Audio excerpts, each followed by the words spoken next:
Salve, camaradas da Runners Brasil, a maior e melhor revista de corrida de rua do Brasil. São mais de 3 anos com edições mensais e um conteúdo que vai te ajudar a ir além. Não só na saúde, não só na performance, e muito mais que isso, num estilo de vida ativo através da corrida de rua. A nossa revista hoje tem a honra de receber um convidado pra lá de especial, ou diria até pra cá de especial. Ele vai fazer os nossos corações baterem com mais força.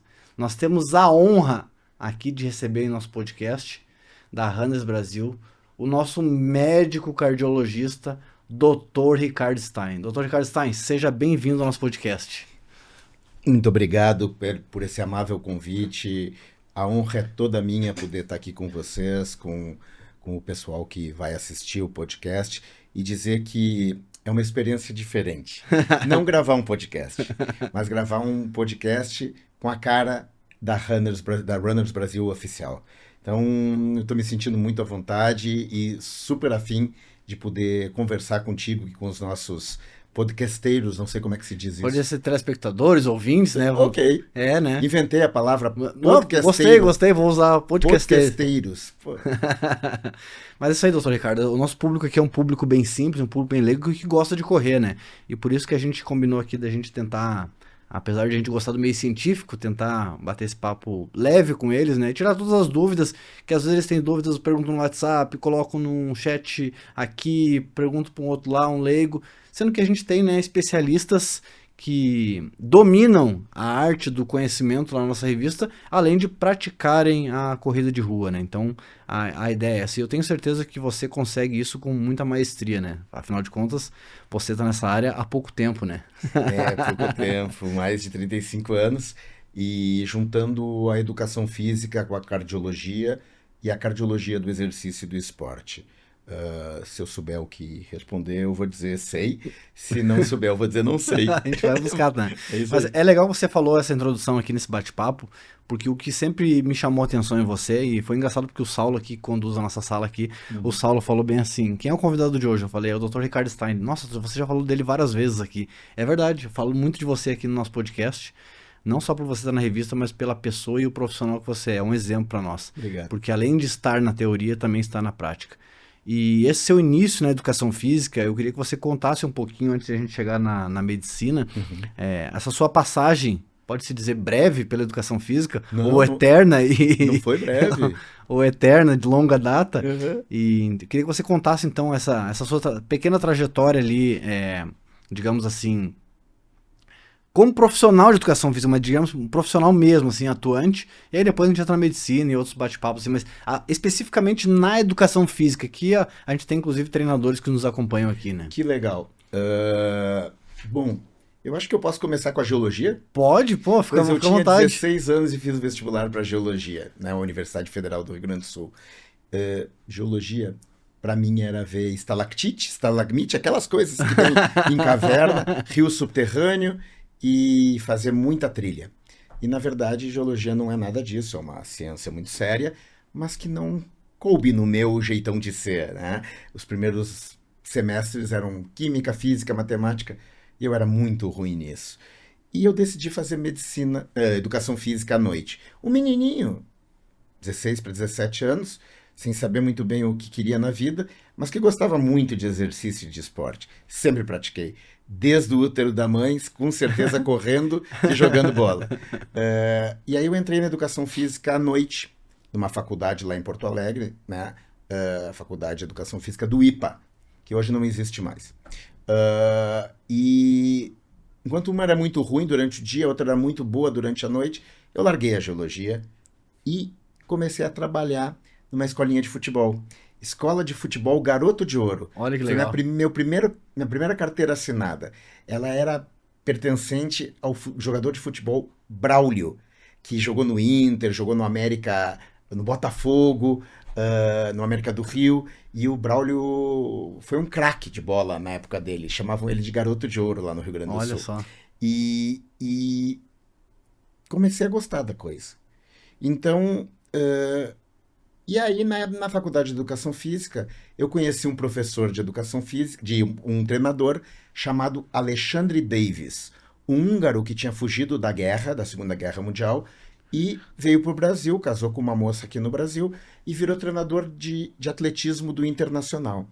E eu, baixinho, mas veloz, chamei atenção, porque ele me viu correndo um dia e achou depois esse baixinho, correr bem. E eu comecei a treinar velocidade, né? Se eu disser que eu fiz o 100 para 10 e 8, tu vais acreditar? Olha, eu acredito, eu acredito. Perninha Acredito, curta, mas acredito. Muita frequência de muita passada. frequência de passada. Amplitude curtinha, mas frequência rápida.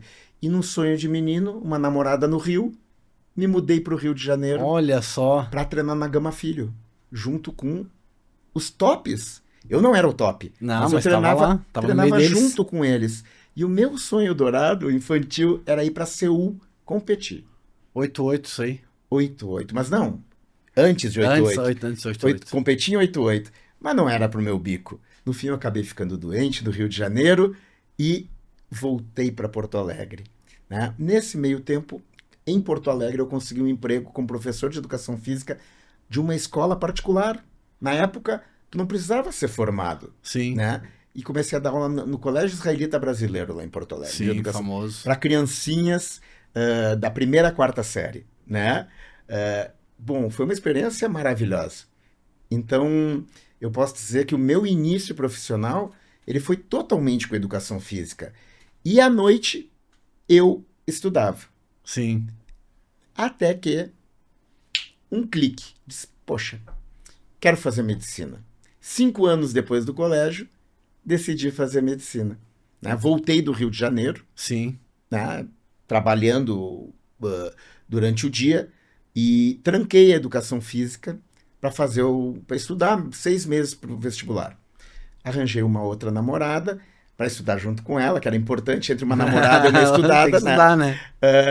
E aí acabei entrando na PUC de Porto Alegre. Sim. E a medicina era bem puxada e eu tive que me formar em educação física. Eu queria, como é que eu ia Sim. fazer? Então eu estudava de manhã e de tarde na medicina e à noite na educação física. A minha medicina levou 7 anos, deveria levar 6, e a minha educação física levou 5 anos, deveria levar 4. Mas não teve problema nenhum, porque eu me formei em educação física em 87, me formei em medicina em 92 e com alguma maturidade, né, nesse aspecto profissional bastante, eu continuei trabalhando com uma equipe de futebol do Colégio Israelita Brasileiro, de futebol de salão como treinador, à noite até o 4º ano da medicina. Olha que legal. Então, durante o curso de medicina, eu trabalhei com educação física por 4 anos, Muita vivência. né? Deixa eu Foi fazer bacana. um disclaimer aqui, Claro. Dr. Ricardo. O IPA, para quem não entende o que é o IPA em Porto Alegre, o Centro Universitário IPA Metodista, depois da URGS, ou até paralelo à URGS, era uma das faculdades mais robustas em educação física no É Rio Grande do certo. Sul. Filipão se formou. Gilmar, no goleiro da seleção goleiro brasileira. da seleção brasileira. Aham. O Simon, Carlos Simon, fez pós-graduação lá, especialização lá na época. Eu me formei no IPA, sou aluno do IPA, de 2006 a 2010. Olha só. Me formei em Educação Física no IPA, muito feliz com a escola me ensinou demais, puxou muito a minha orelha, eu falo que lá foi meu quartel, foi onde eu saí formado de fato lá do IPA, eu ainda peguei o tempo áureo do IPA, e por coincidência, Dr. Ricardo, o Henrique, né, da nossa querida Sub-4, parceira da Runners Brasil aqui, o Henrique se formou comigo também, estudou comigo lá, o Henrique. O Paulinho do Corpa se formou comigo também, então toda aquela O Paulinho turma. filho, né? Filho, Porque filho, o pai... velho. O pai é mais velho, né? o- Paulinho filho. Então, um disclaimer, assim, a faculdade de IPA Educação Física provou que consegue conduzir a jornada para muito além da educação física. Mas foi muito bacana você falar também sobre essa questão do futebol, esse início no futebol, porque a grande maioria das pessoas, e inclusive alguns corredores que têm história na corrida, começam no futebol. Então, parece que no Brasil vai entrar qualquer esporte, parece que a nossa base, em vez de ser a musculação ou qualquer outro, parece ser o futebol, né? Tanto na teoria ali, quanto quem vai praticar. Então, olha que bacana você contar essa história que também veio da bola, como eu falo, né? Obviamente que o seu currículo hoje está muito mais robusto, a gente vai falar um pouquinho dele aqui, pós-doc, fora do Brasil e tudo mais, mas eu queria que você falasse um pouquinho para os nossos corredores, aproveitando um pouco dessa sua história, sobre a sua jornada na corrida de rua. Onde é que a corrida entrou? Em que momento você começou a levar a corrida a sério, a entender que, pô, mas esse negócio aí do treinamento vale a pena investir, vale a pena entender melhor, treinamento aeróbico. Me conta um pouco disso pra gente tentar conectar com o nosso público lá a sua relação com a corrida de rua, até com o treinamento aeróbico, né? Como eu disse, lá com 17, 18, 19 anos, eu treinava velocidade. Sim. E esse treinador, Alexandre Davis, já falecido, ele era conhecido por ser muito rígido, mas por fora ele era rígido, por dentro era um amor de pessoa. Né? É como se fosse hoje, baixinho, não é assim que você faz, baixinho, tem que correr levantando o joelho. Né? E eu não vou usar outros termos que ele usava, porque não é o lugar para se usar esses termos, mas quem conheceu... Imagina. Enfim, então eu vim do futebol, eu gostava de jogar bola, jogava bem direitinho, jogava na várzea direto, mas nessa época do atletismo, em que eu tinha um sonho dourado infantil, eu treinava 3 vezes por semana só, terças, quintas e sábados, e seguia uma rotina prussiana de treinos. Eu ia para o treino de tardezinha, eu não fazia medicina ainda, né? Antes da educação física, da faculdade, depois do trabalho, e seguia à risca essa rotina de treinos de velocidade. Mas eu sou um daqueles caras, né? Eu acho que eu nunca vou ser campeão de nada em corrida, porque eu acho que eu tenho uma mistura de fibras que me possibilitou correr bem em velocidade e, ao mesmo tempo, me deu capacidade aeróbica para também correr provas de fundo. O que eu quero dizer com isso? Traduzindo isso, algumas pessoas que têm fibras mais vermelhas no músculo, não importa o que é isso, têm mais capacidade para correr provas de longa duração. Pessoas que têm um tipo de fibra branca mais comum no corpo são pessoas que têm mais probabilidade de correr provas de curta duração, explosão. E eu acho que eu tenho uma mistura das duas coisas. Eu sempre gostei de correr fundo também. E aí, quando a velocidade saiu da minha vida, eu segui jogando futebol e sempre que eu podia, eu saía com os amigos para fazer o que a gente chamava uma volta olímpica, que era um trajeto que a gente tinha lá em Porto Alegre, com chuva, com sol, mas era uma coisa assim extemporânea, de vez em quando, né? Dava muito mais atenção para o futebol. Até que o futebol foi diminuindo.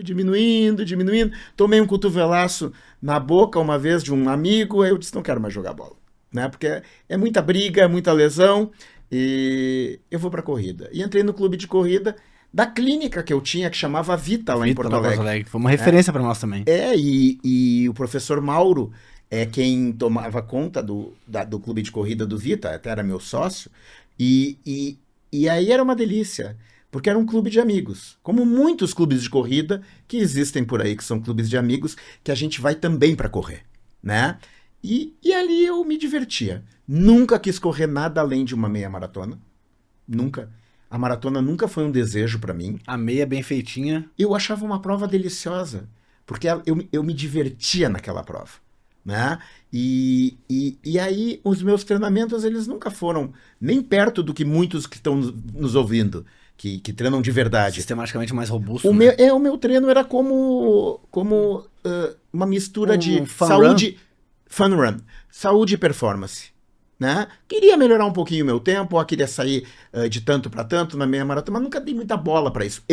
Ricardo Stein. Mas sempre acompanhei muitos corredores como médico. E como médico, eu percebia que muita gente tinha muita vontade de melhorar a sua performance. E nós tínhamos um time dentro da clínica com fisioterapeuta, nutricionista, outros médicos, ortopedista, médico do esporte, eu cardiologista. Essa visão multidisciplinar. Isso na década de 90. Quando eu apresentei aqui a equipe pra você, inclusive você falou assim, não, mas isso aí a gente tinha lá na Vita, lá, exatamente, eu olhei aqui, claro, lindíssimo, e eu fiz um revival, voltei no tempo, né? Mas a gente, então, utilizava desse grupo de pessoas para ajudar, inclusive, os corredores nos seus objetivos. Sim. Mas eu sempre pensei nos diferentes tipos de corrida, né? Assim como eu penso, por exemplo, tem um problema que é o coração fraco, insuficiência cardíaca. A insuficiência cardíaca é uma síndrome, é um conjunto de sinais e de sintomas, mas que pode ter diferentes origens.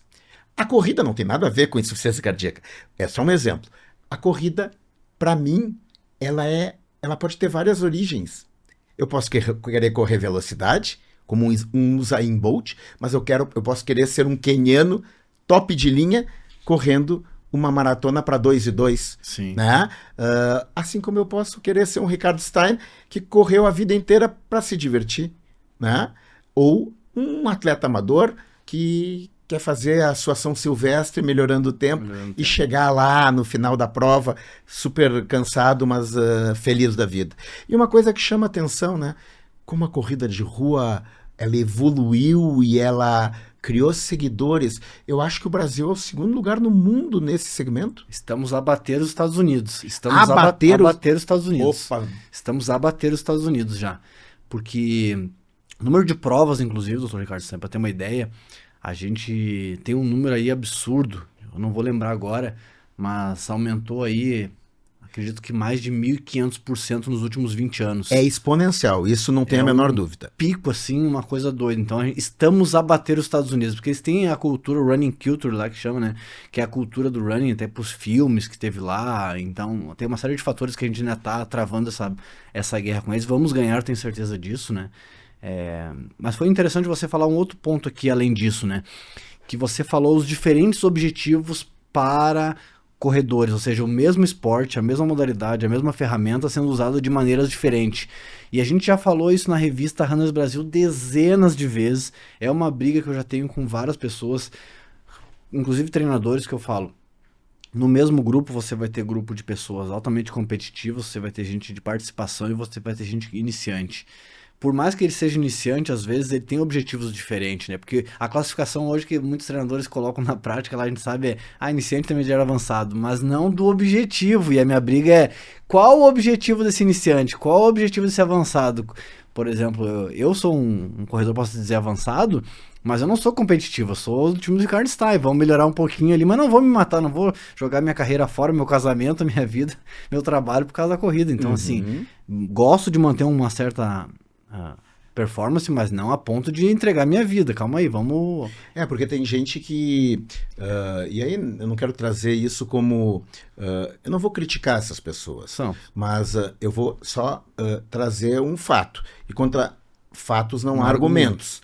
E o fato é que tem gente que também trabalha, que também estuda, que na verdade usa o esporte como o seu principal meio de vida, mesmo aqueles não profissionais.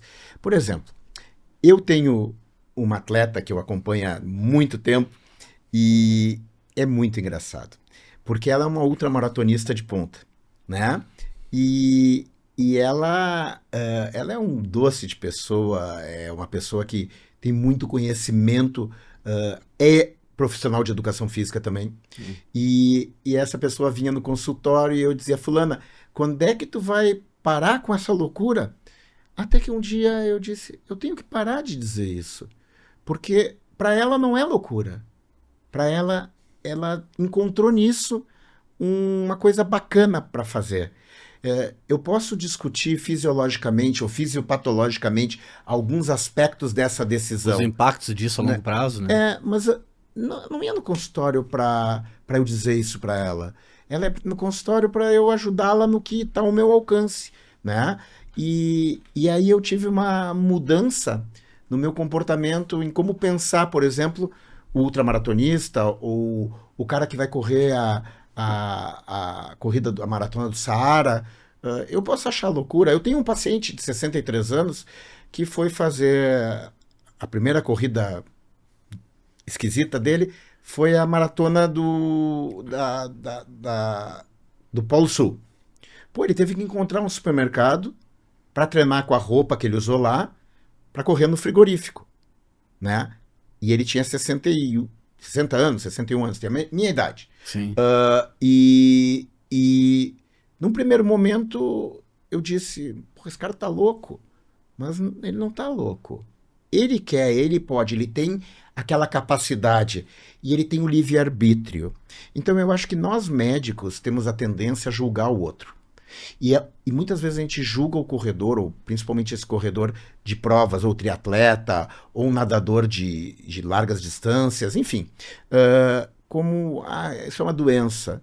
Não sei se é uma doença, eu sei que pode não ser saudável, mas a pessoa não está incomodando ninguém, ela tem um livre-arbítrio para tentar bater os seus limites. Se alguém me pergunta, devo fazer Kona? Né? Ou eu posso dizer, eu acho que não. Mas se ela dizer, eu estou me preparando para fazer Kona, eu vou te ajudar a fazer Kona. Muito diferente de alguém que chega no meu consultório e diz, me ajuda a usar anabólico esteroide. Não, eu não ajudo Nesse a usar caso, anabólico não, né? esteroide. Aí pulamos uma barreira ali, né? Isso aí. E foi muito bacana, doutor Ricardo, porque no American College, acho que uns 2 anos atrás, teve uma discussão lá num painel que era até quanto ultramaratona faz mal. Aí a discussão veio nesse campo filosófico das ideias, justamente nesse sentido. Assim, olha, nos Estados Unidos, se a gente pegar os números de obesos, sobrepeso, entre outros problemas, é um número gigantesco. Se todas as pessoas tivessem um exercício regular e talvez praticassem a ultramaratona, talvez economizaríamos bilhões de dólares que poderia ser usado em outras pesquisas como câncer e outras coisas. Então, se a gente analisar por um outro lado, correr um pouquinho pro lado da mesa, olhar pelo outro lado, talvez essa nossa essa crítica à ultramaratona tão veloz, tão forte, tão voraz, pode ser uma crítica mais construtiva, como que você falou. Talvez dá pra dizer, não, faz uma ultra, mas dá um tempinho, recupera mais e faz uma olho na frente, vamos rever esse negócio. Eu acho assim, ó, eu acho que se a gente pegar todos os corredores do mundo, a grande maioria deles não vai fazer ultramaratona nunca. E pronto. E tá bem. Sim. Aquelas pessoas que se dispuseram a treinar e que têm a capacidade orgânica para fazer isso, teve um cara que correu 365 maratonas num ano. Uma por dia. Ele é um. Experimenta fazer isso. Eu, se experimentar fazer isso. Se ele experimentar fazer isso, um de vocês, não recomendo, pode ser um desastre. Mas esse cara, ele é fora da curva. Então, Outlier. e ele mesmo, quando terminou a última, no seu livro, disse, não façam o que eu fiz. Né? Então, o mais, talvez não adequado, mas o mais comum é o meio termo. Eu vou correr 10 quilômetros, eu vou correr 5 quilômetros, eu vou treinar para 10 milhas, eu vou treinar para uma meia maratona, ou até para uma maratona.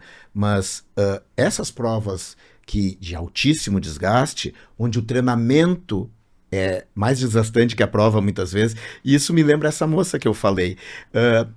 Era um sábado, uns 2 anos atrás, e ela tinha ido no consultório uma terça-feira, e era o sábado seguinte, e eu ia sair para correr 9 quilômetros numa casa que eu tenho perto de Porto Alegre, em Águas Claras, Conheço, perto de Viamão.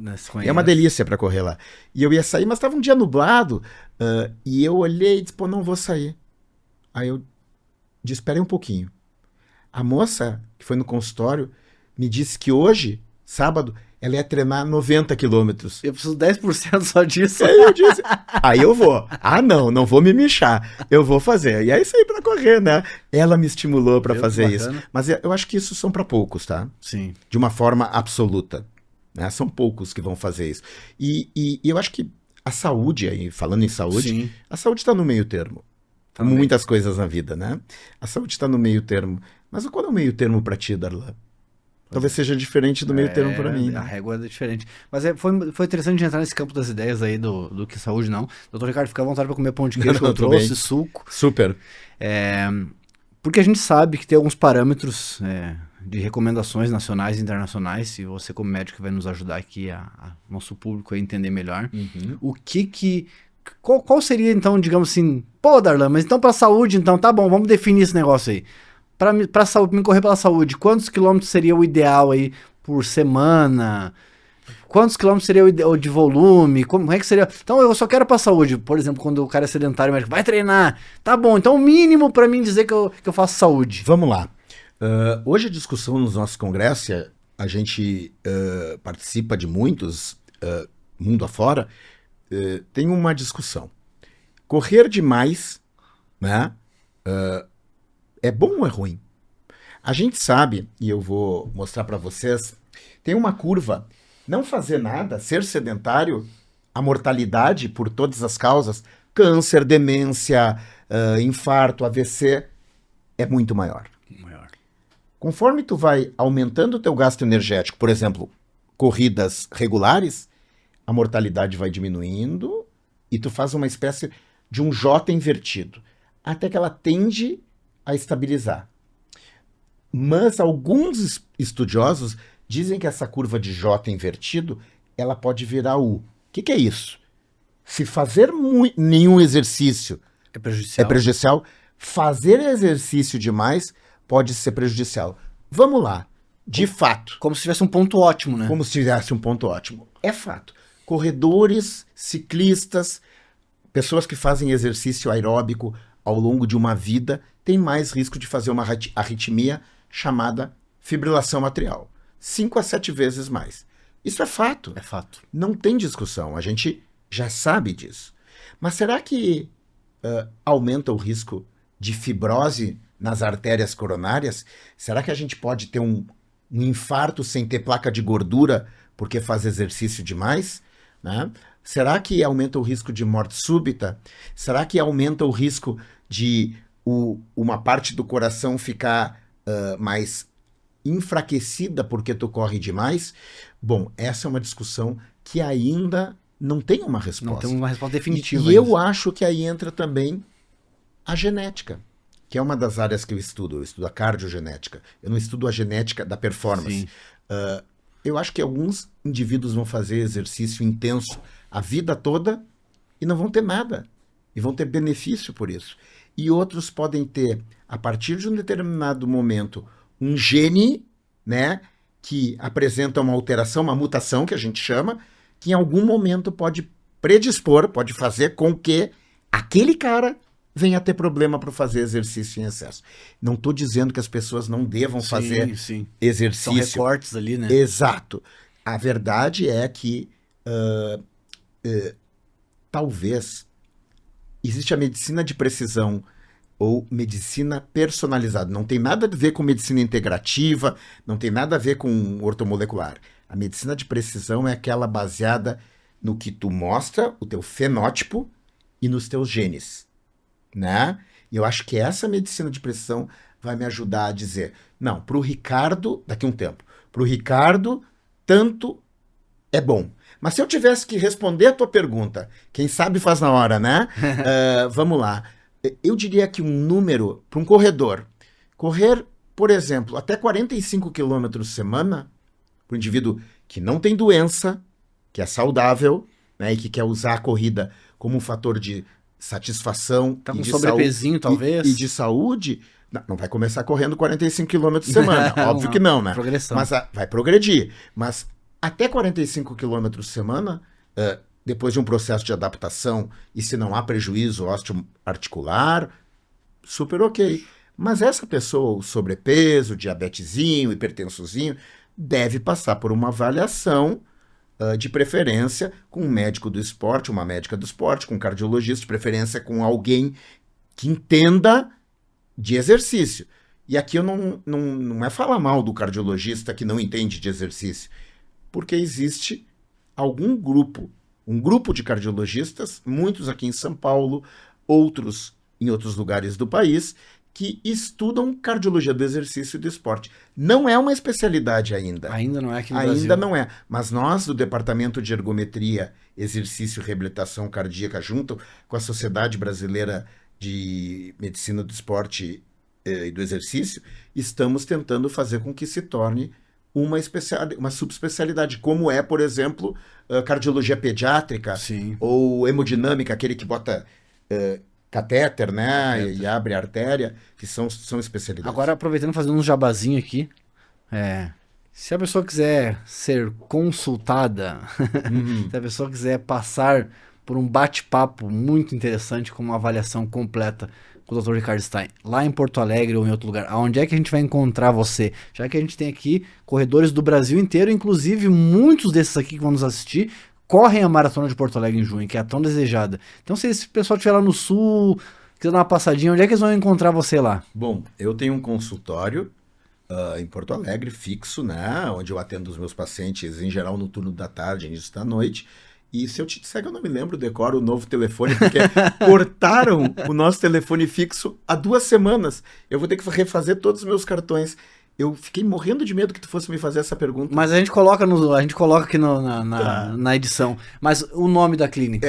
Na verdade, tem um nome de Stein Limitada, mas na verdade é a minha clínica do Stein Ricardo. Limitada. É Stein Limitada, é S-T-I-N Limitada, mas é uma clínica que tem hoje eu não tenho mais o Vita, né? Com a Sim. pandemia nós resolvemos fechar o Vita. Tá Hoje certo. tem um outro Vita das minhas duas ex-sócias que está indo super bem e completou 30 anos, mas eu tenho uma clínica de um homem só, sou eu Coisa lá. boa. É o tratamento VIP, mas é o endereço lá, doutor Ricardo. É Rua Carvalho Monteiro, 234, conjunto 701.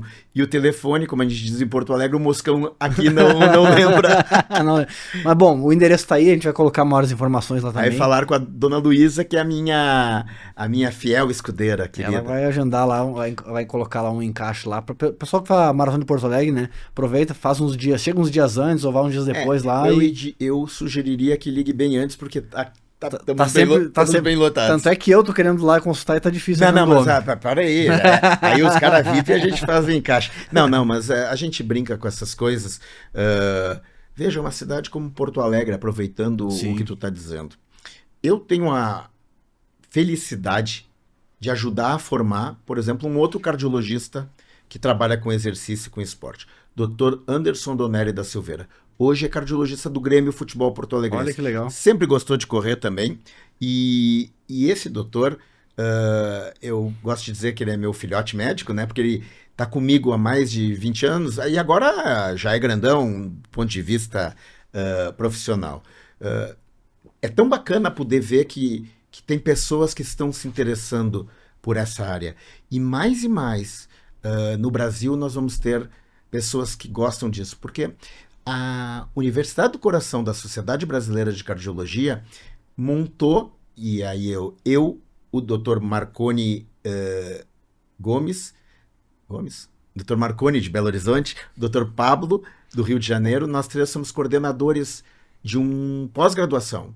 18 meses de Olha que pós-graduação.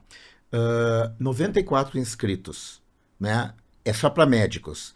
Mas nós vamos fazer, isso pode servir para alguns de vocês que são fisioterapeutas, nutricionistas, profissionais de educação física, enfermeiros, da saúde.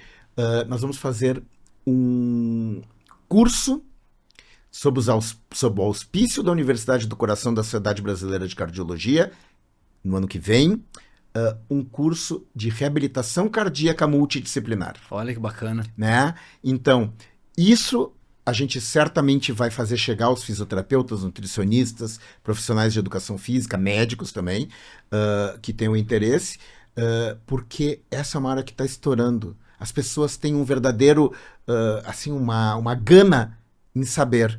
E eu fico muito feliz em poder participar do processo de educação dessas pessoas, porque educando eu estou sempre aprendendo. Sim, inclusive o pessoal da nutrição também, né? Sem dúvida. Tá aliado com a gente. Bom, Dr. Ricardo Stein, nesse segundo bloco eu queria te presentear com o meu café. Opa! O café oficial. É em grãos, não sei se você tem moedor lá. Tem sim, a minha esposa ela é uma amante do café. Então tá aí, ó. Meu Então- café é esse aí mesmo. Teu café mesmo. Meu café especial. Mas que barbaridade. Pontuação de 86. Mas ela vai ficar feliz da vida. Um café especial, de qualidade. Esse é pra ti, Alessandra. É isso aí, viu, Alessandro? Eu vou te mandar outro depois aí. Que legal. Pô, Quando eu for a Porto Alegre, levo mais. muito obrigado. Nada, doutor Ricardo, você merece. Bom, nesse segundo bloco aqui, a gente queria abordar alguns temas mais interessantes e direcionados para o pessoal da corrida de rua, que são temas complexos, mas ao mesmo tempo também de baixa, pode-se dizer assim, complexibilidade. Certa vez, eu em Porto Alegre, participando de congresso também, o Dr. Ricardo Stein estava dando uma palestra lá E falando sobre resfriado, ele falou sobre um outro tema também bem polêmico, falando que a grande maioria dos cardiologistas tinha uma certa dificuldade, precisava de um acompanhamento melhor, mais experiência para poder dar um diagnóstico mais preciso sobre um eletrocardiograma, e eu comecei a ficar assustado com esse homem. Falei, meu Deus do céu, aonde ele tá se metendo? Quanto mais ele falava, mais eu me assustava. Quando eu já tava lá na porta de saída, né? Mas trouxe um alerta bem importante, assim, de o quanto vale a pena a gente ter esses cuidados especiais com o nosso querido coração, né, doutor Ricardo? Então eu queria que você explanasse um pouquinho sobre treinar ou não, ou como não treinar, ou se treinar quando estamos resfriados, com gripe, ou qualquer outro tipo de situação dessa. E falar um pouquinho também na segunda pergunta já, sobre essa questão do eletrocardiograma. Como é que você enxerga isso?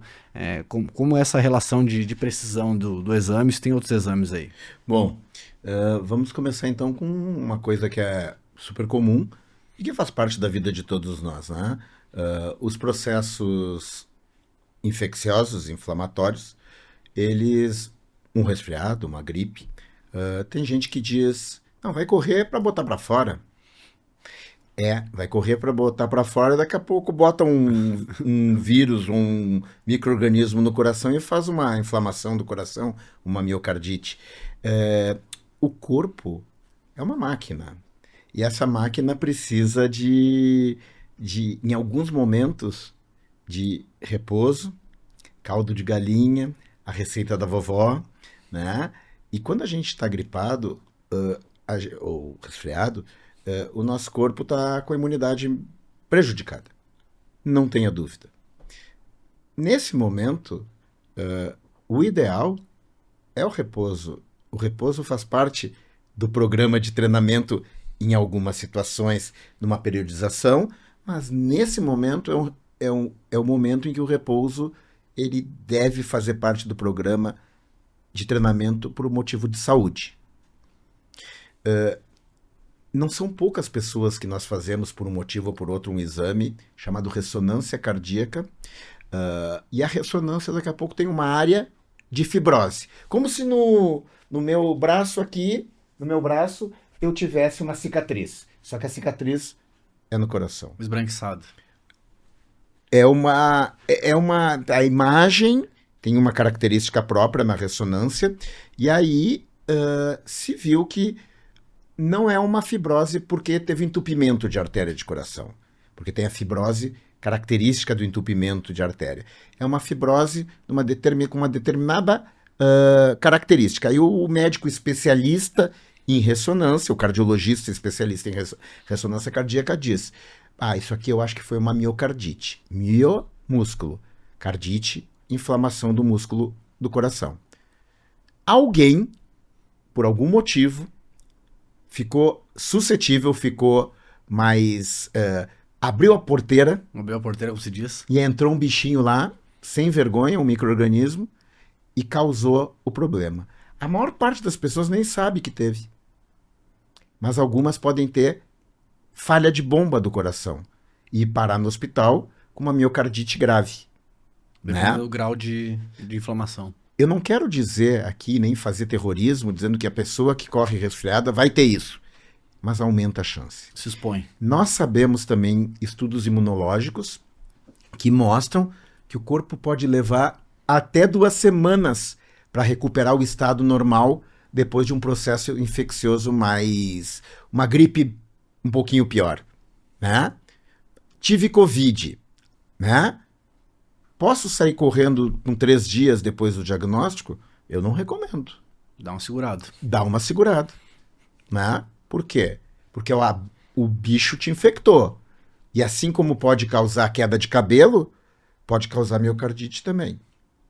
O grande problema da Covid não é a vacina. Esse é o bichinho mesmo. Essa recuperação mal feita e querendo colocar uma carga de novo. Exatamente. A gente deve botar sobrecarga quando nosso corpo está pronto para isso. Se não, descansa, que essa é a melhor receita. Então, respondendo objetivamente a tua pergunta, devo correr resfriado? Na minha concepção, é não, não e não. Mas a maratona De Porto Alegre, eu treinei tanto para maratona para São Silvestre. Não, eu vou correr Berlim e eu tô resfriado. Mas que barbaridade, que situação difícil, né?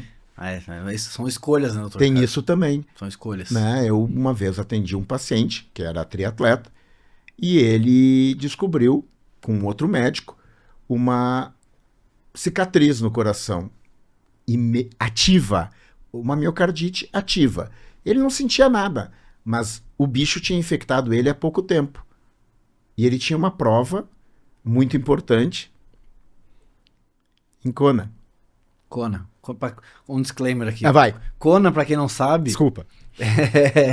É um triatlon, talvez o triatlo mais desejado do mundo. Ele acontece no Havaí, nos Estados Unidos, e precisa também de ter índice para participar. Quando a pessoa consegue o índice, ela quer participar do Kona. Então, por isso esse desejo pelo Kona. Era o sonho da vida dele como atleta. Só para o pessoal entender, né? O Kona é tipo a Conrads, é tipo o Maratona de Boston na corrida. E aí eu disse para ele, eu tenho duas posições.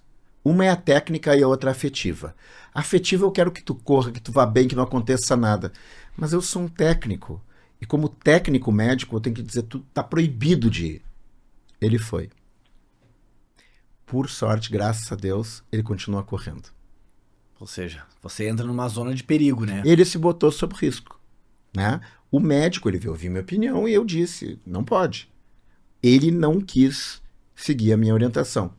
Já tive 2 casos, um corredor de maratona e um corredor de 3.000 com barreiras, se não me engano, que não seguiram, no caso, a orientação de desqualificação para a corrida, porque tinham doenças genéticas que não combinavam com corrida competitiva, e ambos morreram. Né? Então nós temos o caso daquele que eu sugeri fortemente que não fosse para fazer esse triatlon em Kona, o triatlon da vida dele, que não aconteceu nada, graças a Deus, mas tive 2 casos na minha carreira de 2 pessoas que eu disse para não seguir competindo, e elas seguiram, porque o corredor, o atleta, e às vezes o atleta amador mesmo, sempre procura uma outra opinião para alguém dizer que pode. Na verdade, ele não quer a segunda opinião, ele quer alguém que diga que pode, né? E a pior coisa que pode acontecer é quem procura acha. Tá errado. Tem que procurar, e de preferência não achar nada, mas se achar, seguir uma boa orientação médica. O corredor recreacional, que é a nova nomenclatura que se usa agora, que a gente tá usando, recreacional. Saiu agora um artigo, agora eu até vou passar para você lá. Uhum. Corredor recreacional, que tá dentro de alguns parâmetros lá. Só deixa eu fazer um comentário. Deve? Tá me lembrando aqui, você que é corredor de maratona, tem um artigo publicado numa revista top do mundo, de um grande amigo meu, maratonista, que fazia maratona para 2h28, médico de Harvard, Dr. Aaron Bagish. Hoje mora na Suíça, é brilhante esse médico. E era um brilhante corredor. Continua correndo, mas já não corre mais tanto como corria antigamente. E o Dr. Aaron Bagish, ele fez o estudo RACE, R-A-C-E. E no estudo RACE ele mostrou uma coisa ele e o grupo dele, muito interessante. Que a grande maioria das mortes, mais de 50% dos ataques cardíacos, mortes súbitas, ocorriam na última milha da maratona. E que a grande maioria das pessoas que morriam na maratona não eram de elite, e sim corredores como eu e tu, assim. Sim, esses recreacionais mesmo. Uhum. Na última fase, ou seja, na última milha, que dá 1.600 metros, não dá, 1.600 metros. Exatamente. 1.700, dos 42,195, nos últimos 1.600. Depois dos 40 ali. Então, se eu sou diretor de prova, médico, onde é que eu boto as ambulâncias? Se eu tenho poucas, na última milha. Mas geralmente, aproveitando esse gancho, antes de você responder sobre o eletrocardiograma, você falou uma situação também importante há um tempo atrás também, que eu aprendi com você. Você teve contato com o Sharma, outros caras aí, Maratona de Londres. O Sharma é o diretor médico da Virgin's Marathon de Londres há muitos anos. Você teve contato com essa galera aí. Você falou uma coisa bem importante, que a grande maioria dos acidentes, nesse sentido, a gente está falando aqui de cardiologia, acontece no último terço da prova. É isso mesmo? Acidentes De toda sorte relacionados ao sistema cardiovascular circulatório. Sim. Se a gente for pensar na Maratona de Porto Alegre desse ano, o que aconteceu lá em Porto Alegre? Uma enchente terrível no Rio Grande do Sul, que a gente vivenciou com muito pesar e ajudou como pôde. A Maratona de Porto Alegre, ela estava prevista para junho. Junho. E aí, junho, Porto Alegre era um desastre, assim como todo o Rio Grande do Sul. Então ela foi postergada para o fim de setembro. Empurrada para 3, 4 meses depois, O quase. que aconteceu no fim de setembro? Uma época de mais calor e umidade. E aquele domingo estava quente para burro e úmido. Dos não sei quantos mil participantes, mais da metade não completaram a prova, porque quebravam da metade para o final. E aí não quebravam por problemas cardíacos, quebravam por hipertermia, desidratação, cãibra. Foi um escândalo de tanta gente sofrendo e não conseguindo terminar a prova por questão climática. Eu participei de um webinar agora com... Acho que eles não conseguiram também treinar efetivamente como gostaria também, né? Não, é isso aí. Afetou, né? Não, eu acho que exatamente, tu te preparou para junho. Para junho. E aí a prova saiu lá no fim de setembro. Aí ficou um tempo sem treinar, inclusive, né? Eu participei de um webinar junto com o Colégio Americano de Cardiologia há umas 2 terças-feiras atrás. E uma pergunta que me fizeram foi justamente essa. Como o clima afeta o atleta? E eu dei esse exemplo. Justamente esse exemplo da Maratona de Porto Alegre, né? Que não foi... acho que o sucesso no sentido climático que as pessoas gostariam, porque ela foi deslocada de tempo. Deslocado. Tem um livro de fisiologia também, que eu vou lembrar agora, não vou lembrar agora, que ele mostra ali que se aumentar muito a temperatura e a umidade, não é recomendado fazer exercício. Então tem um gráfico assim, um plano cartesiano, que conforme aumenta a umidade e a temperatura, não é recomendável fazer exercício de longa duração. Você acha esse livro aí, não sei se você vai lembrar desse gráfico aí. Meu amigo, antes de falar do eletro, eu vou te dizer, uma vez fui correr, estava super treinado, quando me diziam, hoje tem um treino de 18, eu achava, só 18. Hoje, se eu for correr, bom, não vamos nem falar. E eu fui correr 10 quilômetros dos 100 anos do Internacional. Era um sábado, no fim da tarde. A umidade era uma coisa inacreditável. Eram 10 quilômetros só. Eu corri os 10 quilômetros. Quando eu cheguei no estádio do Internacional, que era o momento da glória, né, entrar no Beira-Rio, eu colorado, feliz, eu não queria nem saber, eu queria me mandar dali, porque foi um sofrimento tão grande, mas tão grande, que a corrida se tornou um fardo ali. Um fardo. Então, situações climáticas extremas, a gente não deveria fazer exercício. O exercício é bom aonde o corpo está adaptado. A gente fala muito nisso aí do contexto, né? Eu brinco aqui, eu já falei nesse podcast várias vezes. Por exemplo, assim, vou correr a maratona de Manaus ou de Belém do Pará, igual eu corri lá no Cabanos lá. Uhum. Pô, eu tenho que entender que ali a umidade relativa do ar é muito alta, que a temperatura é diferente. Então ali eu não vou fazer meu RP, ali eu vou curtir e fazer aquela percepção subjetiva de esforço, aquela escala de Borg. Não, tá muito pesado, eu vou pegar um pouco mais leve. O tempo que se exploda, Azar. que não tem como. Então, assim, são maratonas diferentes. Quando alguém fala, fazer meu RP em tal lugar, assim, mas você viu o clima, viu a altimetria, viu isso, viu aquilo. Galera, a gente sempre alerta isso pela questão de saúde de vocês. É muito fácil assim, fiz meu RP em Porto Alegre. Sim, treino em São Paulo, 1000, altimetria. Vai a Porto Alegre, altimetria 0. Prova lisa, plana, né, doutor Ricardo? Geralmente com uma umidade relativa de 60, 70, exato, que é um puta ideal, assim. Aí, não dá pra comparar. Por exemplo, Maratona do Rio, daí o pessoal vai e quebra. Claro, calor. Quando chega em Copacabana, já fiz ela 2 vezes, eu sei. Muito vento. Então, assim, ali bate sol nos prédios, aumenta a temperatura, tem a umidade. Maratona de São Paulo aqui é um sobe e desce. Maratona de Curitiba é um sobe e desce danado. Veja, vai fazer Berlim ou Amsterdã. E depois quer correr Boston. É diferente. Diferente, altimetria, sobe e desce. São uma série de fatores que a gente sempre aqui na revista tem tentado alertar vocês. Cuidado, dá uma olhada nessas coisas, troca uma ideia com o treinador sobre altimetria, sobre temperatura. O doutor Ricardo aqui tá reforçando essas coisas que a gente já vem falando há muito tempo, né? Então acho que é legal, quanto mais a gente falar, até que uma hora isso vai cair na cabeça das pessoas, vai entender, né? Entrou esse assunto porque todo mundo fala em clima. E o clima afeta o corredor no seu treino. No seu treino, na sua semana de treino. No seu dia a dia. Então, você que é corredor, você que é corredora, Preste atenção nisso. Acho que o comentário que tu fizeste, Darlan, ele é perfeito. Conversa com o teu treinador. Se não tem treinador, dá uma olhadinha, te informa. Porque, seja em que nível for, a corrida não pode ser um gatilho para um evento ruim. Sim, uma experiência que a gente não quer que a gente... Um esporte que a gente ama tanto. Aproveitando, eu me lembrei do eletro, né? O que tu queres que eu fale do eletro? Então, o eletro você falou que é um exame, apesar de parecer muito simples, é um exame que não tem uma certa simplicidade, né? Que é um exame que você tem que ter um cuidado, um olhar. Por exemplo, se eu me formar em medicina e ir para cardiologia, eu posso pegar já acreditar que eu já estou apto para isso? Até que ponto os seus colegas, estão qualificados e podem realmente... Você já pegou algum tipo de erro, algum tipo de... que passou uma situação que, puxa, isso aqui não poderia ter passado. Só para o público entender assim, a importância de realmente fazer um exame completo, robusto, com profissionais qualificados para ele sair dali. Porque, por exemplo, vou fazer uma analogia aqui rápida.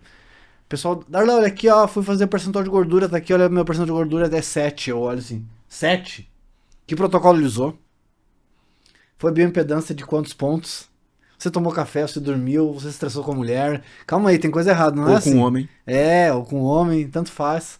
Mas são situações que tudo pode mudar, é multifatorial, pensamento sistêmico, né? Então, assim, Perfeito. fala um pouquinho pro nosso público entender, porque na nossa área do percentual de gordura, isso aí a gente meio que já tá, né? O eletrocardiograma do atleta é um mundo completamente diferente. A grande maioria dos cardiologistas, por melhor cardiologistas que sejam, por mais treinados que sejam, se não tem uma formação em eletro do atleta, vai ver aquilo com olhos do cardiologista geral. E às vezes vai tomar condutas inadequadas a partir do eletro do atleta. Ao ponto que já 2 vezes eu fui o representante da América Latina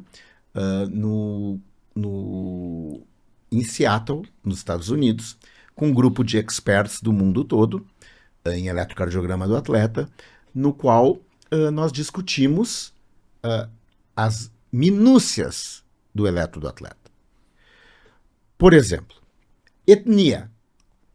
O cara é negro, mas ele é um afro-caribenho. Será que o eletro do afro-caribenho é igual ao eletro do negro brasileiro? Hoje, passando para o futebol, tem uma publicação que o autor principal é o meu ex-aluno de doutorado, Felipe Ferrari, professor de educação física, um querido aluno de doutorado, de pós-doutorado agora. Um abraço, Felipe. O Felipe e o nosso grupo publicou um trabalho numa revista chamada British Journal of Sports Medicine, né? Número 1 do mundo Robusta. em medicina do esporte.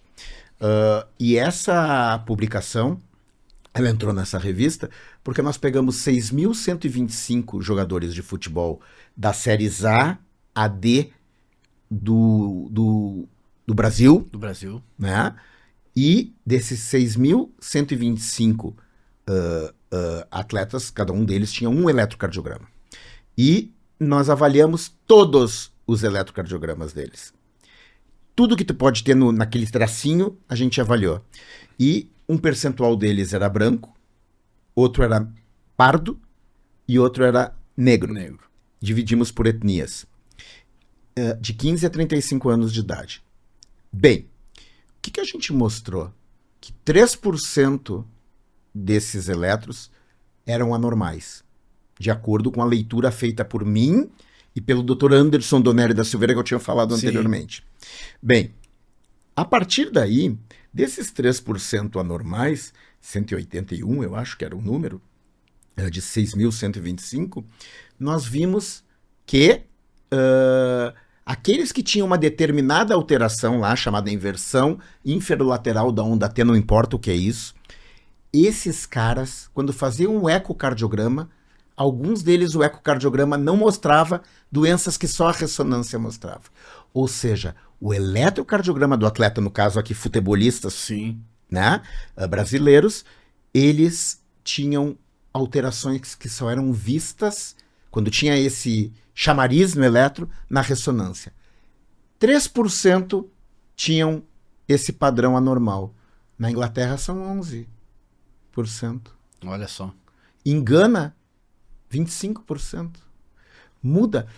Da costa leste para a costa oeste da África, o eletro do corredor negro Sim. ou africano, não necessariamente negro, da costa oeste, é diferente do eletro da costa leste. Por quê? Treinamento, horas de treinamento, etnia, sexo,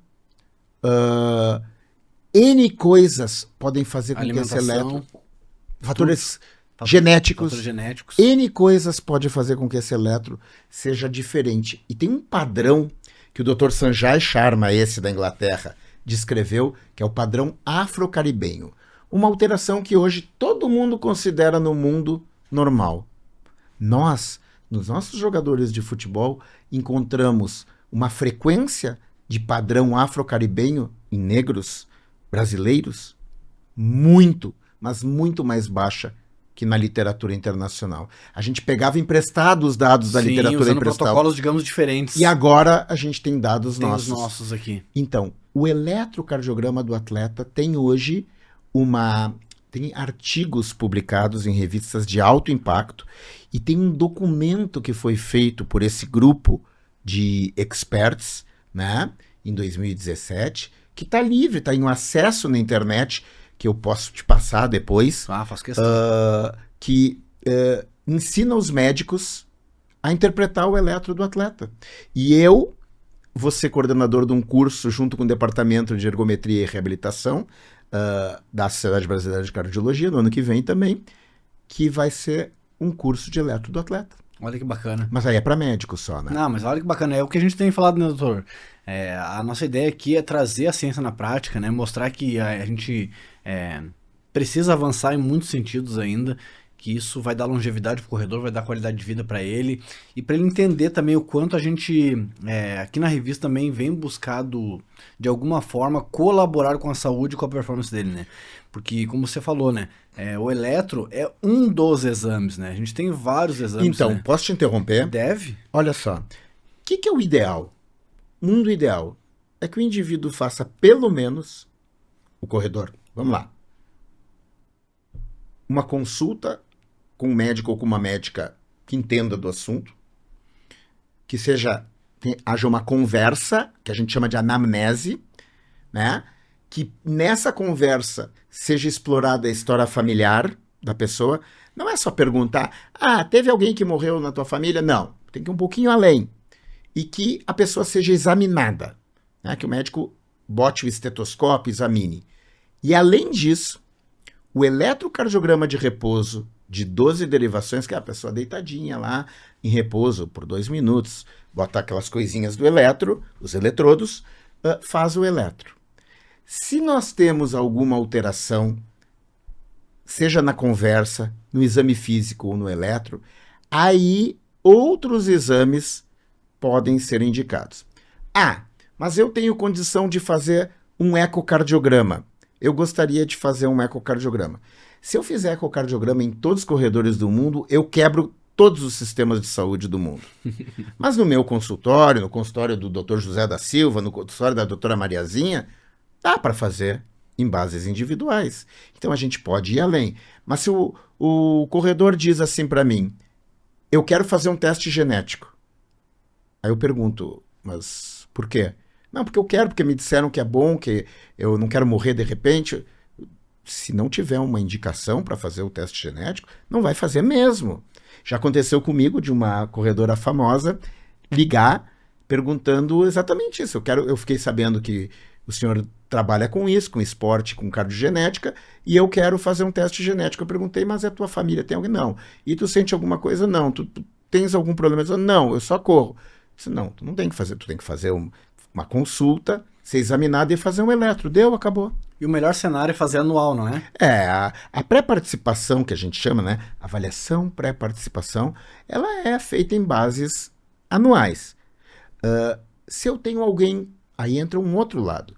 O corredor que tem doença conhecida. Sim. Porque a maior parte dos corredores que morrem subitamente tem mais de 40 anos e sabem que tem doença, né? Enquanto aqueles com menos de 40 anos que têm morte súbita, morrem por doenças cardiogenéticas. E até 75% deles não sabe que tem doença.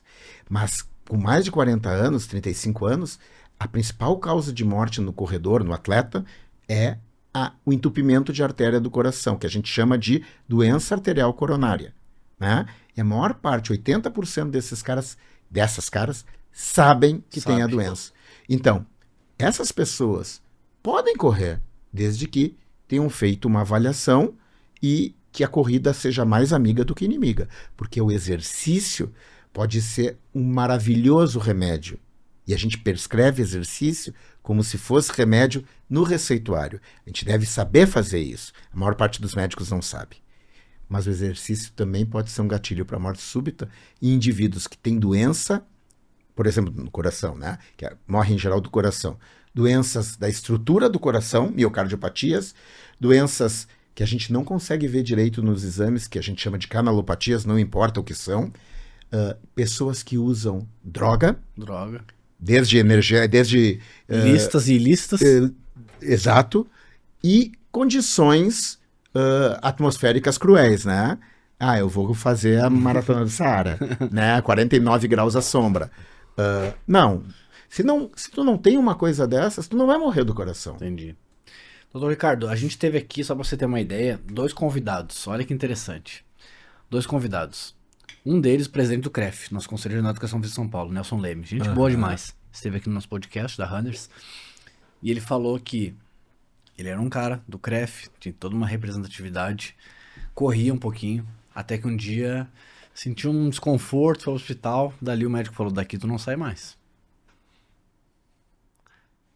E operou o coração, porque a coisa estava feia. Ele tinha, então, uma doença estabelecida e a indicação dele naquele momento era de não fazer exercício, porque o exercício seria um inimigo da vida dele. Naquele momento, ele tinha que fazer uma cirurgia cardíaca, ou botar stent, sei lá o que ele fez. Okay. E outro aqui, foi um outro conhecido nosso, Domingos Ferronato, fez o caminho de Santiago de Compostela recentemente. E o Domingos, corredor velho, já participou de várias maratonas comigo, inclusive. E um dia ele saindo de Ibirapuera, ele teve como se fosse uma síncope. Desmaio. Perda de consciência. Do nada. E ele colabora, inclusive é um dos voluntários que colabora financeiramente com outros projetos no Dante Pazanese aqui, o hospital. Opa. Ele colabora mesmo, sabe? É um cara assim, que participa das ações voluntárias. O Dante Pazanese tem uma residência com cardiologia do esporte, do exercício. E aí ele pegou, aproveitou e falou assim, poxa, me leva lá, o pessoal, acho que não tá bem e tal. Ele, me leva no Dante Pazanese. Chegou lá, a mesma coisa, os caras, tu não sai daqui, vai ser operado. E aí ele tá inconformado até hoje, até falei pra consultar com você, que ele, cara, eu sei o tamanho que é o Dante Pazanese, eu entendo o profissionalismo, mas eu não consigo entender na minha cabeça, que sempre rodou com corrida, e ele tem 70 anos agora, que eu não posso correr. E aí eu queria que você também falasse isso pra galera, né? Reforçasse. E ele não consegue entender. Eu falei, vai lá trocar uma ideia com o Dr. Ricardo, talvez ele vai ser um bom argumento pra você. Eu não sei desse caso especial, mas assim, genericamente, a tendência de muitos colegas médicos é de dizer, não pode. Então, tá proscrito. Quando eu acho que em muitas situações pode ser prescrito. O que eu quero dizer com isso? Eu tenho alguns pacientes, mas eu vou falar de um que completou. Qual maratona que teve agora aí fora foi Tóquio? Recentemente. Agora, 2 semanas atrás, um domingo. Caramba. Não me lembro qual delas. Bom, mas me mandou um cara que tem vários stents no coração. Berlim, eu acho. Foi Berlim? Acho que foi Berlim, eu acho. Ele fez 3 horas de alguma coisa. E o cara tem vários stents, teve um infarto, tem alguns stents no coração. E vem correndo com liberação minha, que sou o cardiologista do esporte dele, e do médico, do cardiologista clínico dele. A gente trabalha irmanado. Esse caso, ele sabe que ele tem uma doença, que está lá, mas nós fazemos todo o controle medicamentoso e não medicamentoso para ele continuar correndo. E ele disse, eu sei que para mim agora eu ficaria mais doente se eu não tivesse correndo. Sim. Né? Agora, ele está super avaliado, né? Está fazendo tudo como manda o figurino, do ponto de vista de cuidados. Então, algumas pessoas que têm doença cardíaca vão estar liberados para fazer o seu esporte. Enquanto outras talvez tenham que mudar de esporte, né? Agora, a pior coisa é se manter sedentário, disparado. Esse é o que nós não queremos. É aquela curva que você falou, né? Porque daqui a pouco, olha só,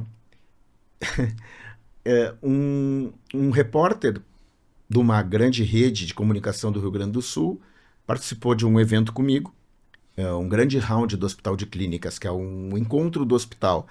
E ele contou uma história que depois da morte de um jogador de futebol, ele disse que nunca mais ia jogar futebol e ia parar de fazer exercício. Porque se aquele jogador tinha morrido, imagina ele. E o cara ficou sedentário. Hoje está gordo, diabético. Palavras do repórter, Sim. não minhas. E aí eu fico pensando, esse cara, por exemplo, o jogador de futebol do Uruguai que morreu recentemente. Sim, aqui em São Paulo. Né? Aqui em São Paulo, tá? 20 anos depois do caso Serginho, também aqui em São Paulo. Esse cara, ele tinha uma doença. Ele não morreu do nada. Né? Não identificaram a doença nele. Algumas vezes a gente não consegue identificar. Eu não conheço o caso em detalhes. Mas o pior é fazer o que esse amigo do repórter fez. Agora eu não vou fazer mais nada, porque eu vou ficar parado. Esse é o pior gatilho para tu morrer. É uma morte lenta. Né? Então, se tu procura alguém que tu confia, e esse alguém tem algum conhecimento em exercício, em esporte, a probabilidade de tu poder fazer algum tipo de atividade física que tu tenha prazer e que te dê saúde é muito maior do que se tu ficar sentado. E aí eu te pergunto, vou trazer aqui um assunto que talvez tu ache interessante, que tu certamente não pensou em me perguntar. Atividade sexual. Eu te pergunto, Darlan, atividade sexual é exercício? Pois é. É interessante porque muitas pessoas já aconteceu relatos, né, de pessoas durante o ato sexual morrerem, né? E aí? Ok. Eu pesquiso isso, tá? Eu tenho um aluno de doutorado fazendo uma pesquisa sobre isso. Essa relação. Não é exatamente de morte súbita com sexo, não. Mas eu dou aula sobre isso com alguma frequência, aqui e fora, e tive a oportunidade de escrever um artigo de revisão com o Dr. Cláudio Gil Soares de Araújo, do Rio de Janeiro, e a sua filha Aline Sardinha, uma psicóloga, mostrando que mesmo em cardiopatas, o risco de morte durante a atividade sexual é muito baixo. É baixíssimo ainda? Baixíssimo. Em mulheres, muito menor do que homens. Ou seja, a gente foi feito para reproduzir mesmo. Pelo menos para ter prazer, né? Nessa coisa. Que talvez seja a atividade mais prazerosa, o exercício mais prazeroso. Que duas pessoas podem ter, duas ou mais, não sei, cada um faz o que quiser. Então, assim, a atividade sexual vai continuar na vida de um doente. Ou pelo menos pode continuar na vida de um doente.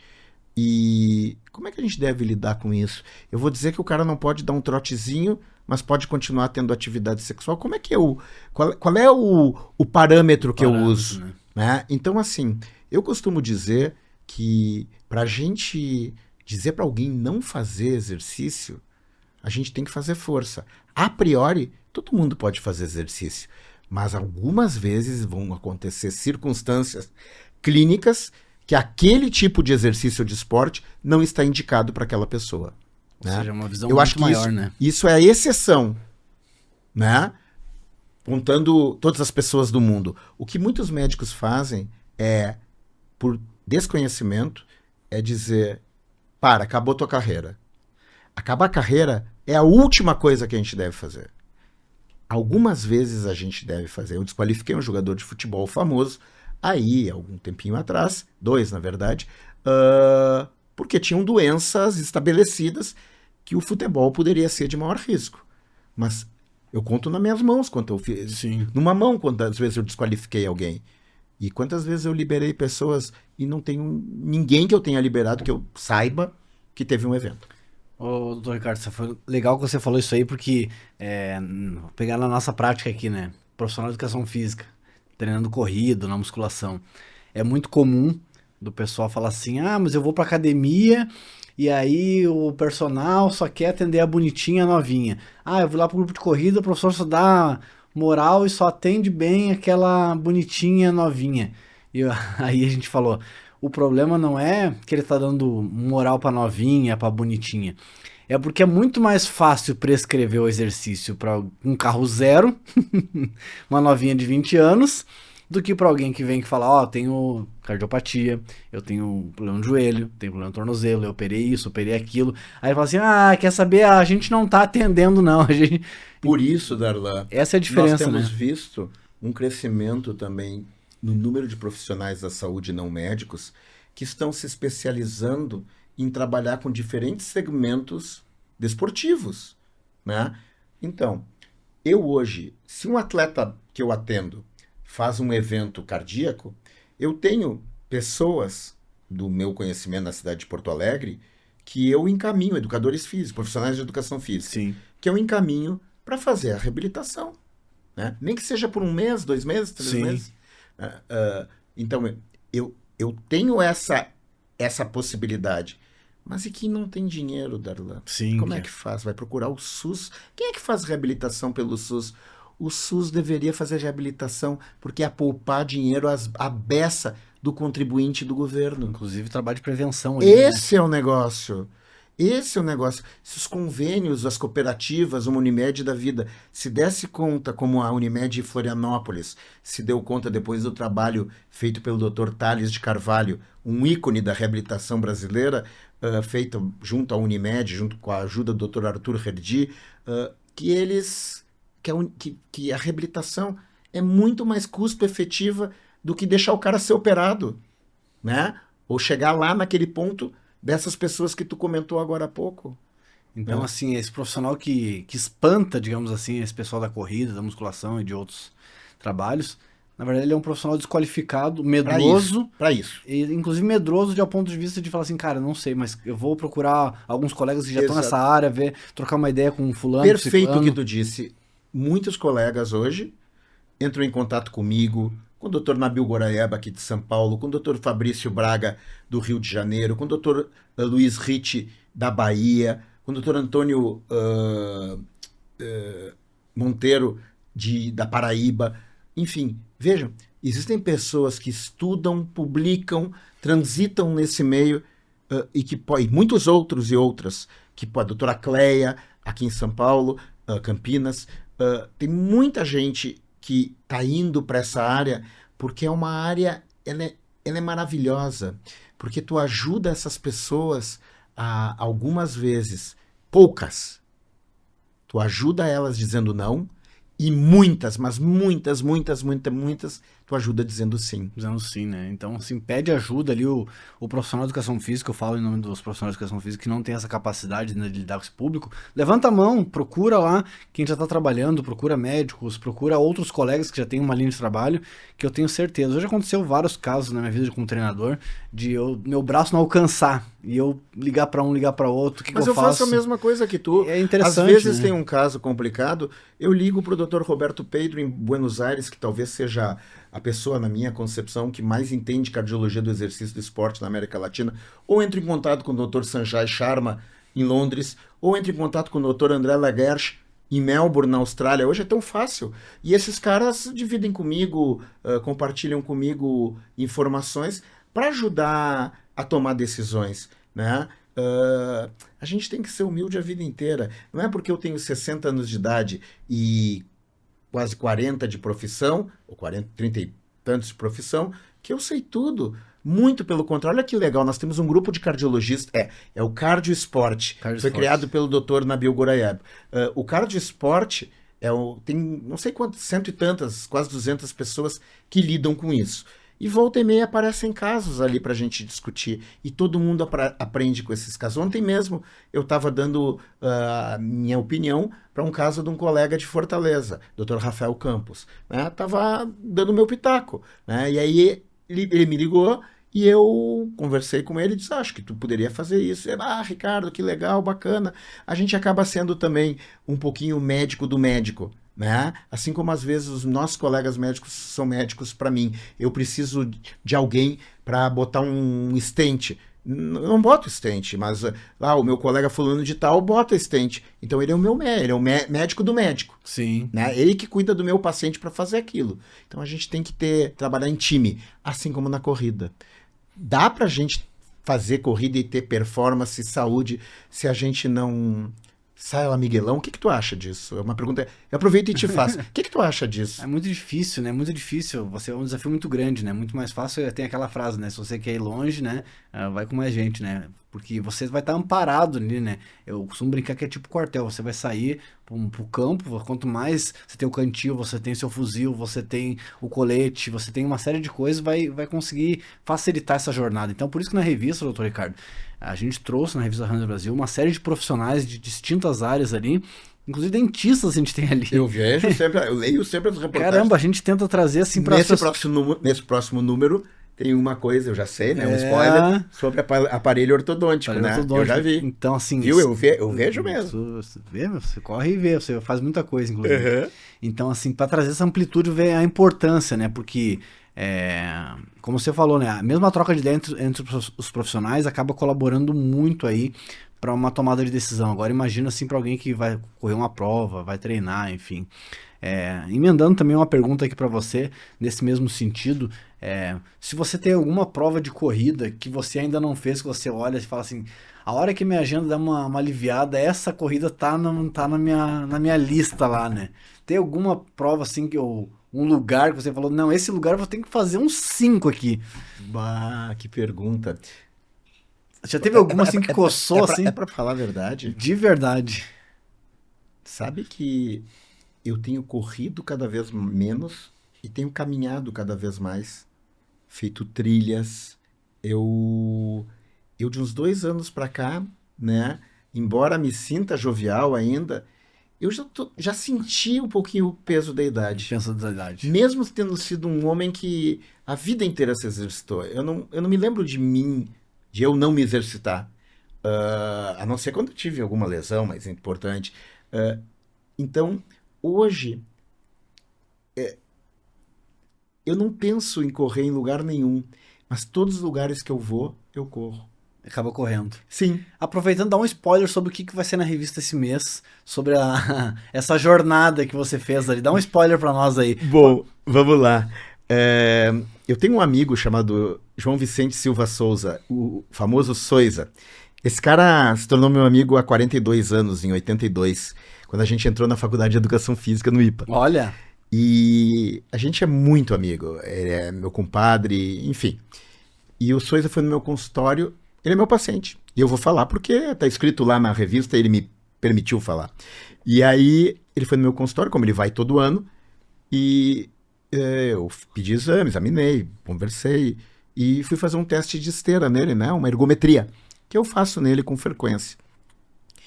E eu tinha visto a ergometria anterior dele, do ano anterior, e ele, beach tênis, pilates, caminha o dia inteiro, é um cara de bem com a vida, aposentado, professor titular da URGS, super de bem com a vida. E vai no consultório, faz o teste, e eu olho, Soiza, não gostei desse teu teste. Tem alguma coisinha aqui. E eu conheço, claro que não diz dessa maneira, né? E eu conheço a tua história familiar materna. Na família materna, 11 ou 12 familiares, inclusive a mãe, todos morreram do coração ou de AVC. Ou seja, doença de vaso arterial. Vamos fazer uns examezinhos adicionais?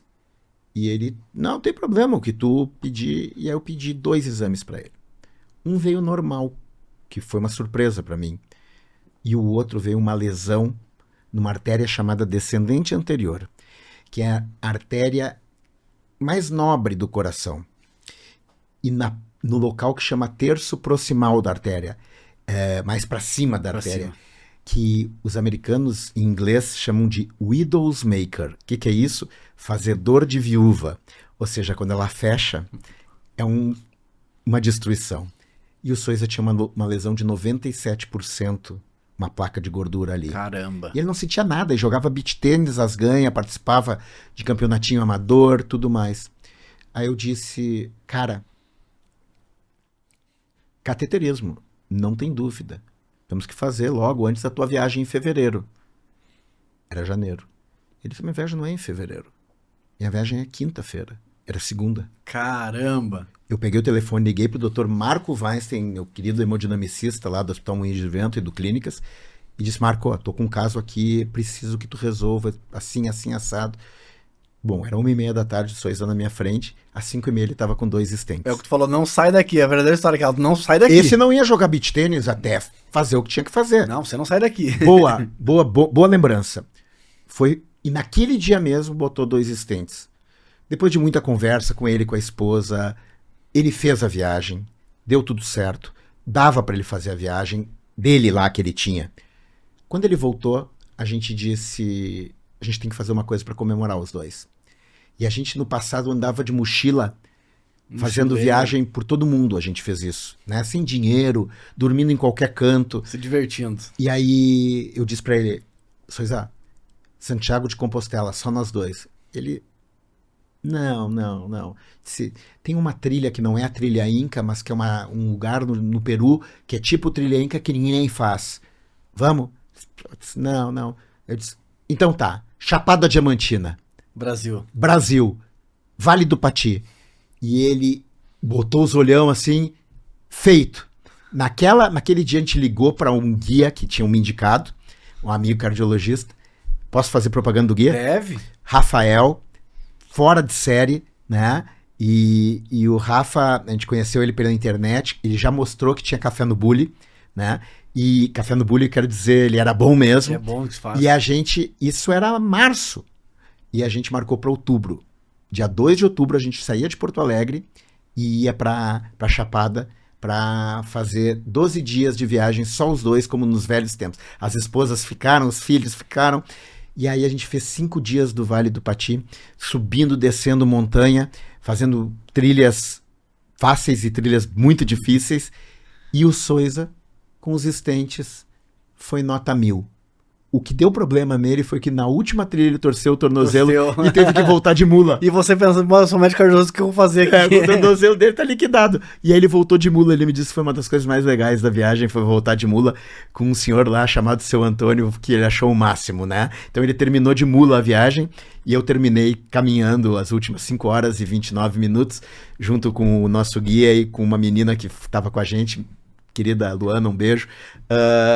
E foi sensacional. Então, isso é para mostrar que 2 sessentões amigos fizeram uma ode à amizade nessa viagem e que ele, com 2 stents, sendo um entupido do coração, bem tratado, ele pôde fazer uma viagem de alto vigor físico, muito gasto energético, aos 60 anos e que não teve problema cardíaco nenhum, porque estava bem cuidado. Ou seja, é aquilo que a gente falou aqui com o Domingos, né? Que ele fez o caminho de Santiago de Compostela, né? Que às vezes, se você sabe que você já não consegue mais, ou não pode, ou não deveria, talvez a palavra que a gente poderia usar aqui, né?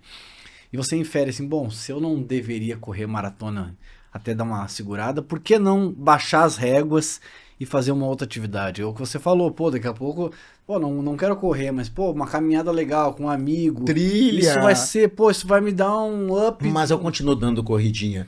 Então, as minhas corridas, elas costumam ser ou na cidade de Porto Alegre, tem um caminho lá que eu faço, ou lá em Águas Claras, onde eu tenho uma casa num condomínio campestre que tem capivara, porco-espinho, cobra, aranha, bugio e tudo mais, e que é uma delícia correr. Só que se eu pudesse escolher um lugar para correr, hoje, eu acho que uma maratona, se eu fosse correr uma maratona, eu não vou correr maratona. Se eu tivesse escolher uma prova, eu acho que eu correria Berlim.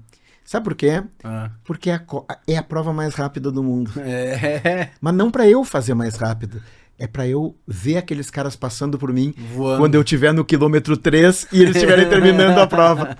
Não, eu já fiz essa maratona, doutor Ricardo. É muito bacana, assim, tudo que ela envolve e tal. É uma prova só imagino. Fria. Muito bacana. Bom, a gente poderia ficar aqui horas e dias, seria um prazer. Seria dias pra gente bater esse papo. Eu consegui ainda trazer o Dr. Ricardo. É o primeiro colunista oficial da Runners aqui, né? Poxa vida. Eu me sinto super honrado. E eu acho que, assim, eu tenho que agradecer a Runners por me colocar por me aceitar nesse projeto, uma vez que tu me convidou, um tempão atrás. E eu não sou um colunista tão assíduo, mas assim, é um prazer, e está lá no meu currículo Lattes, né? É, Do então. CNPq. É um prazer poder participar de um projeto tão bacana e com tanta gente que empresta o seu conhecimento para que você, corredora, possa ter uma leitura aprazível, agradável. E queria agradecer a ti e ao Pablo por terem, quando eu sugeri escrever não sobre uma coisa médica, e sim a nossa aventura no Vale do Pati, Sim. imediatamente vocês disseram, vá em frente. E assim, várias pessoas que leram disseram que ficaram muito bem impressionadas e com vontade de fazer a viagem. Então, olha aí, ó. Em cima de pediram o telefone do guia, né? Teve um que disse, não dá para eu viajar com a Luana, que ela é muito bonitinha também, bobalhão, um velhão lá, metido a besta, velho da suquita, mas até isso ele disse. Ah, assim, o projeto de vocês é simplesmente espetacular. E tá aqui, quando tu me falou, né? Tinha como todo cheio de dedos, poderia vir no podcast, não sei o quê.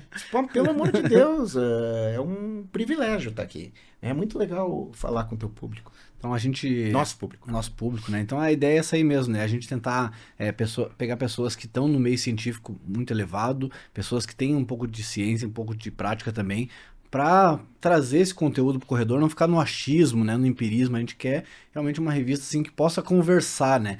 Eu costumo até usar aquele termo do Drauzio Varela, né? O Drauzio Varela tava lá na medicina e conseguiu falar com o público. Então, assim, nossa missão parece que é isso que o Drauzio tinha plantado lá atrás, né? A gente, inclusive, a gente tá hoje, o doutor tá... Mas eu não tô muito... Tá tudo formal, eu tô aqui todo formal porque a gente tá aqui participando do congresso, até agradecer a doutora Ana Paula Simões, que é a nossa médica ortopedista e traumatologista lá da nossa revista, corredora também, que a doutora Ana, ela pegou e conseguiu então a cortesia e nos cedeu, falou, alguém da Runners tem que estar lá. E eu deu assim, não, mas além de você e do Ricardo, mais gente ainda, vai te ver, né? Não, eu aceito. Então a gente tá lá no congresso lá. E esse congresso, eu estou muito bem impressionado. Eles estão trazendo, por exemplo, na área da cardiologia, do exercício e do esporte, Dr. Michael Papadakis. Ele é não é muito velho, Michael. Ele é um pupilo do Dr. Sanjay Sharma, que hoje já tem vida própria e é um tremendo médico.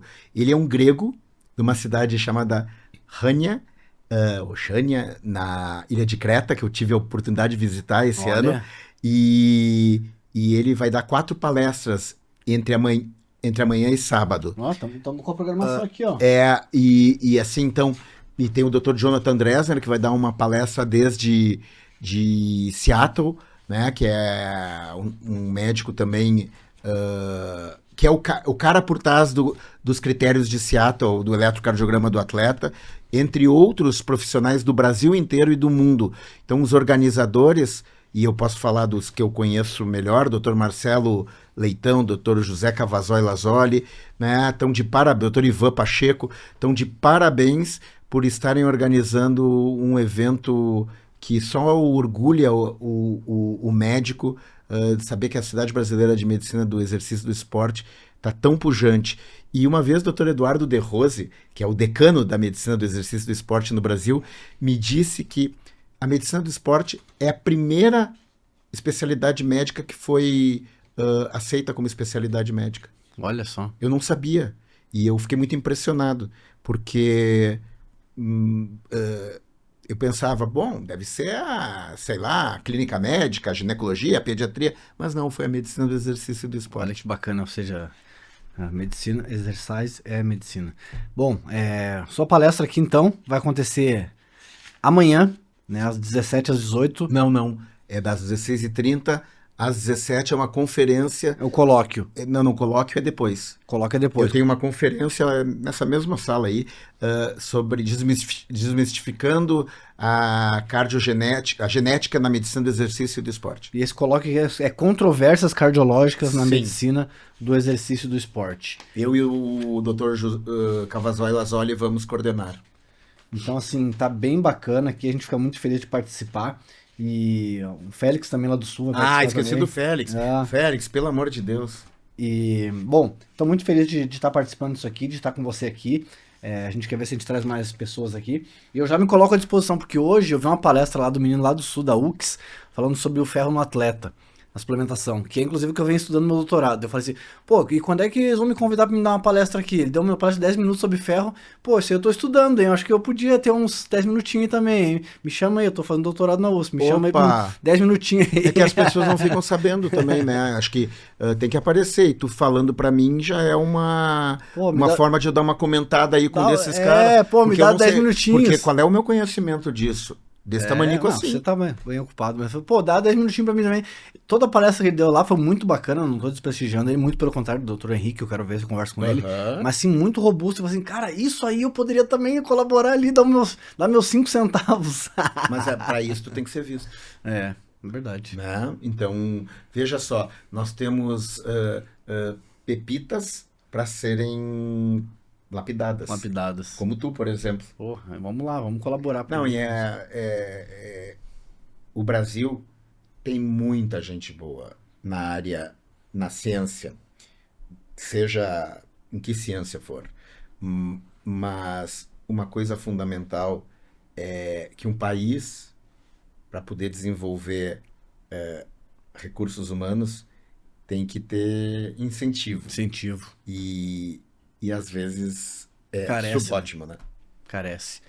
A gente fica feliz quando acontece esses congressos de nível assim tão elevado, em um lugar tão acessível, né? Que é São Paulo. Ou seja, pessoas do Brasil inteiro conseguem chegar. Então, parabéns aí.